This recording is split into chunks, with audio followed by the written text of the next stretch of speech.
Estamos de volta com o Observatório Cultural, hoje recebendo o multiartista Ademilton Barros. A gente já mergulhou na formação, já falou dos caminhos artísticos, né? E agora a gente vai falar um pouquinho mais sobre os bastidores, os aprendizados, os caminhos. E vamos começar, né, por um caminho muito especial, que é a Companhia Fuade Terreiro, né, que você fundou. Queria que você contasse pra gente um pouquinho sobre a companhia. Aff, Maria, a Companhia Fuade Terreiro é o lugar, né? É o lugar que hoje a gente consegue realizar sonhos pessoais e sonhos coletivos. A Companhia Fuade Terreiro, ela surge em 2014, eu sou um dos membros fundadores. A Companhia Fuade Terreiro com a necessidade de trazer para a cena paraibana um grupo afrocentrado, um grupo que falasse sobre as questões negras e sobre a cultura popular dentro da dança contemporânea. Ela surge primeiro com um pezinho dentro da dança contemporânea. Então a gente vai descobrindo e discutindo questões dentro da dança contemporânea, depois entre o teatro. Na verdade, a gente surge com um espetáculo chamado Baile Moderno, né? O Baile Moderno, ele era um espetáculo híbrido. A gente não tinha como definir se ele era teatro, se ele era dança, se ele era música. Ele era tudo ao mesmo tempo. Né? Então, assim, era um espetáculo com música ao vivo, feito por 4 pessoas, dançado por 4 pessoas, interpretado pelas mesmas 4 pessoas. Então, assim, era um grupo de 4 pessoas que faziam o espetáculo acontecer. Então, a companhia ela surge em 2014 com essa vontade e essa necessidade. Depois a gente vem trilhando outros espetáculos, como um solo que eu tenho com a direção de Fafá Dantas, que é A Luz do Meu Herê. Esse é o nosso segundo trabalho e o meu primeiro trabalho solo, né? Foi o meu primeiro desafio solo. Então, A Luz do Meu Herê, ele fala um pouquinho também desse lugar afrocentrado. Ele é uma homenagem ao meu primeiro filho, o Adriel, né? Mas ele é um trabalho também voltado para essa coisa do menino negro, do homem negro, minha visão enquanto pai, né? Enquanto artista negro. Uhum. Então ele trilha muito por esse caminho. E atualmente a gente tem um trabalho chamado Reizinho Negro, né? É o nosso xodó de hoje, a preço de hoje.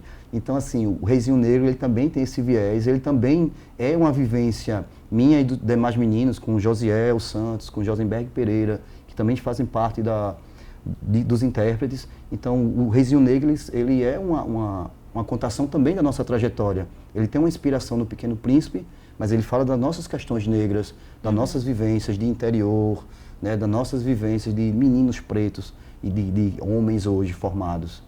Uhum. Ademilton, você também tem trabalhos, né, com outros coletivos, né? Quem Tem Boca é para Gritar, a Companhia Lunai. Nota-se, né, que você acredita na força do coletivo. Mas como você acha que essa potência ela ajuda na cena, né? Essa coletividade mesmo, esse senso de grupo, de identidade, enfim. Como você acha que isso se mostra para melhorar a classe artística? Eu acredito que a gente jamais vai conseguir fazer arte sozinho, né? A gente pode estar em cena só, aparentemente só em cena, mas a gente sempre vai depender do iluminador, a gente vai sempre depender de uma contrarregragem, a gente vai sempre depender de uma produção. Então, eu acredito que a força do coletivo, ele sempre vai conseguir chegar mais longe, né? Eu, como homem só, eu posso dar 10 passos e vou cansar, mas se eu tiver mais 3 pessoas ao meu lado, depois dos 10 passos, eles vão me carregar mais 10. Então eu vou ter força para dar mais 10 e carregá-los também. Então esse lugar de coletividade, do coletivo, é da própria essência da arte, da própria essência do teatro, né? Uhum. Eu, como homem de teatro, jamais deveria deixar de falar sobre essa ideia do coletivo. Eu acho que a grande potência da gente salvar o mundo é quando a gente entender que somos seres coletivos. A gente jamais é um só no mundo. É verdade. Me fala uma coisa, você já dirigiu, preparou, né, elencos, coreografou muita gente. Como é esse lugar de observar, né? A gente falou até agora de você atuando, de você sempre em cena, mas como é o lado de Ademilton, diretor? Que desafio é esse? Então, para mim é um desafio honroso quando um outro artista, ele cede o seu corpo para que eu possa trabalhar junto a ele, né? Então esse lugar para mim é desafiador, tocar o que o outro precisa, né? Porque quando eu sou convidado a fazer preparação corporal, o diretor diz: olha, Ademilton, eu preciso de um trabalho voltado assim da cultura popular, para que eu precise ter definido isso. Então eu começo a pensar a partir do que o diretor me trouxe, obviamente, mas o meu maior ponto de partida é o corpo do ator e da atriz, né? O que é que ele tem de potencial, e sempre o meu trabalho é voltado para isso, é o resgate, a busca do que você tem de potente e a gente potencializar ainda mais. Então, esse lugar da observação É aí. E da mesma forma no lugar da direção. A direção também. Eu gosto de fazer um trabalho coletivo. Eu sempre costumo dizer que os meus trabalhos de direção, eles não são só meu, ele é do coletivo. Porque eu gosto da direção, da escuta. Eu gosto de escutar o que é que o ator tem para me dizer, o que é que a atriz tem para me dizer. Obviamente, aquilo que ele vai me trazer, eu vou pensar, maquinar e a gente vai encontrar a melhor solução cênica para aquilo. Mas sempre a ideia parte do coletivo. Por aí. Nessa trajetória toda que a gente está falando, se você pudesse destacar uma montagem, um momento, né, nesse histórico aí que é cheio de coisa, que momento você falaria?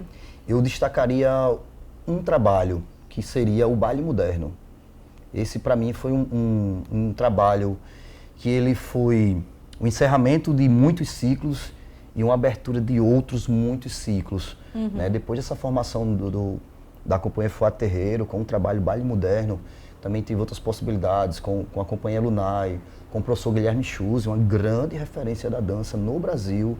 Né? Pude trabalhar com ele, a gente montou um trabalho junto, eu, ele, Kilma Farias, junto com Raíssa Santos, que era violinista. Era um trabalho chamado Repercussões, onde a gente viajou esse Brasil inteiro.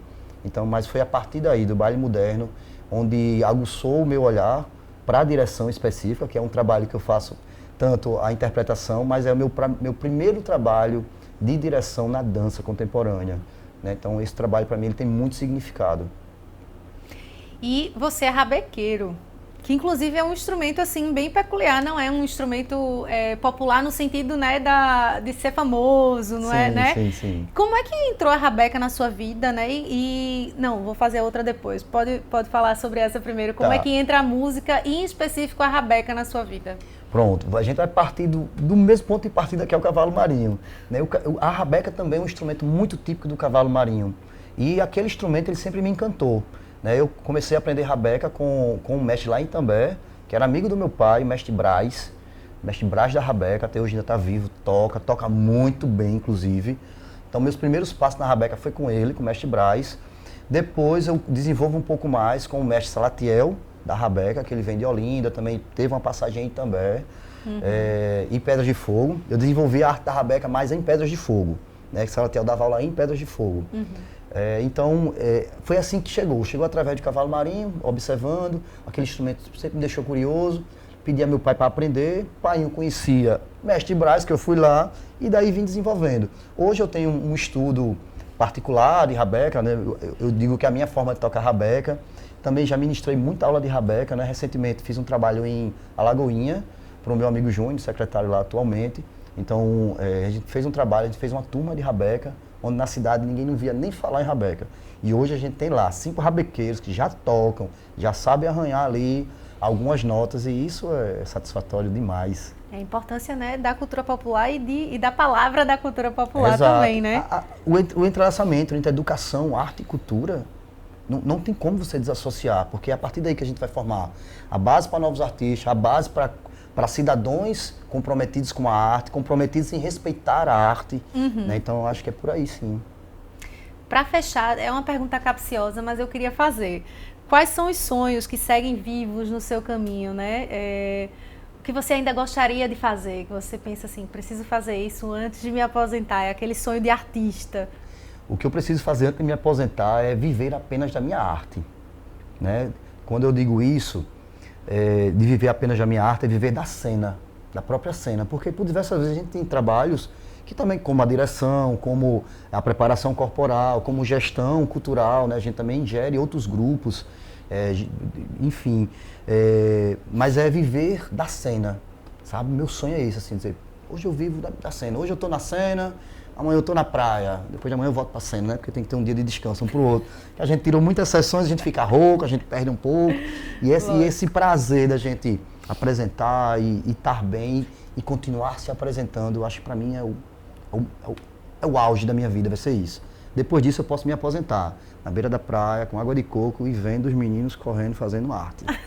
Que coisa boa. Ademilton, muito obrigada pela sua participação, querido. Parabéns pela sua trajetória riquíssima.